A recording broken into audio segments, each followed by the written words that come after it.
It's launch day, welcoming 5 new fabulous colors for the DIY paint by Debi's Design Diary. We cannot wait to get our hands and play with this beautiful paint on our upcoming project. This video is a collaboration with Debi's Design Diary. If you'd like to see the full playlist, please see the link below. Now check out what my nephew found in his travels. There's a beautiful, striking empire dresser. I'm going to admit, us 3 ladies said, I just don't think we have the space for it. And let me just say, he surprised us, and we're so happy he did. We thought our exclusive decoupage paper would pair beautifully with her new colors. It carries a real watercolor feel. We chose this time around the iron-on method, this time because the drawers were flat.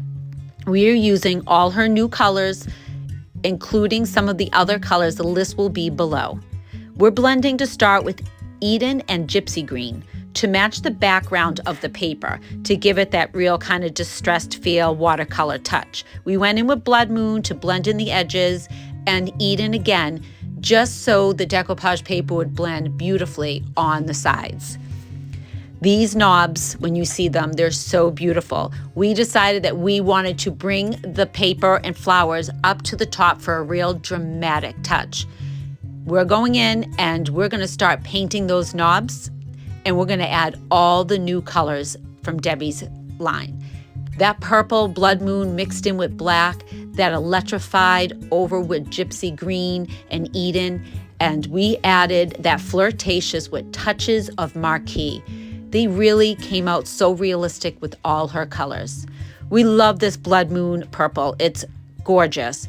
We dry brushed Blood Moon, Flirtatious, and Eden on the top, and we came in and dry brushed all black wax, really giving it definition to make the purples have a couple different hues.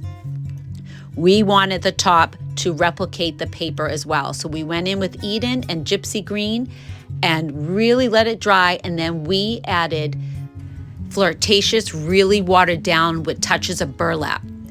All the list and all the paint is available in the link below. Now it's time to meet Life is in the Garden.